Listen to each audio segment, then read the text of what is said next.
श्रावणीने अपर्णाने काकासमोर केला मोठा पण. नक्की काय घडलं चला तर बघूया. घडतं असं, शिबू श्रावणीशी लग्न करतो आणि रुद्राला म्हणतो जिंकलो जिंकलो मी. पण विशंभर श्रावणीला त्याच्यासोबत काय जाऊ देत नाही आणि त्याला अटक करायला सांगतो. आता आपल्याला सगळ्यांना वाटत असतं की श्रावणी शुभूला अडवेल, पण तसं काही घडत नाही आणि श्रावणी पलटी मारते. रुद्र तर पेटून उठलेला असतो. शुभूला जेलमध्ये टाकतात आणि तिचे हात वर बांधतात.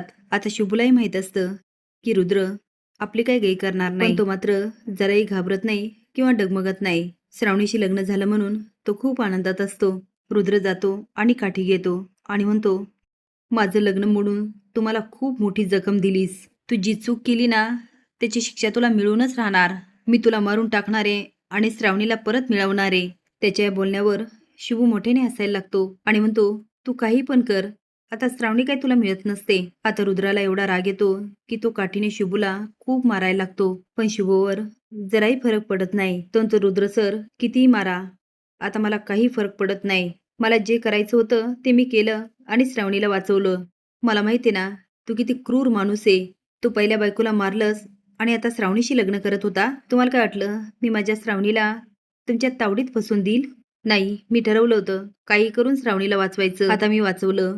तुम्हाला मारून टाकलं ना तरी मला काही फरक पडत नाही. पण वाऱ्यासारखी बातमी सगळी शहरभर फिरते. अलकनंदा त्या स्वीटीला फोन करते आणि म्हणते अगं त्या शुभू आणि श्रावणीचं लग्न झालं. हे ऐकून स्वीटीच्या पायाखालची जमीनच सरकते आणि ती म्हणते ओ अलकनंदा मॅडम काय काय बोलायल्या.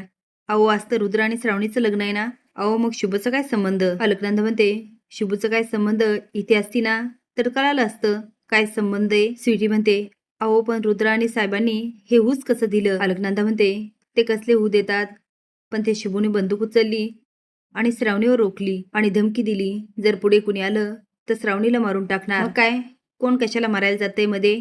स्वीटी म्हणते ह्या लग्नाला काही अर्थ आहे का? असं कुठे लग्न असतं का? ती म्हणते अगं त्यांनी विधिवत लग्न केलं, ब्राह्मणांसमोर 7 फेरे घातले, श्रावणीला मंगळसूत्रही घातलं.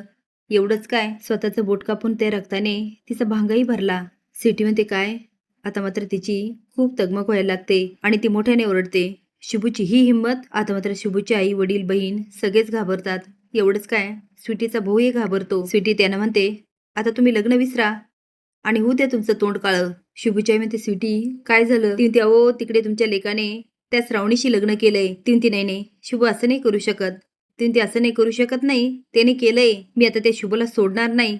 आता स्वीटी काही बोलत असली तरी तिचा चांगलाच माज उतरतो. श्रावणी काकूला म्हणते शुभू असा कसा करू शकतो?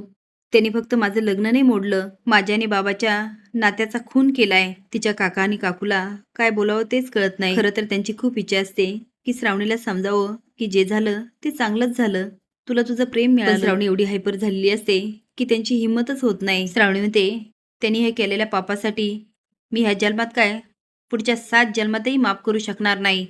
आता बघूया पुढील भागामध्ये काय घडणार ते. असेच नवीन अपडेट जाण्यासाठी लाईक आणि सबस्क्राईब करा. धन्यवाद.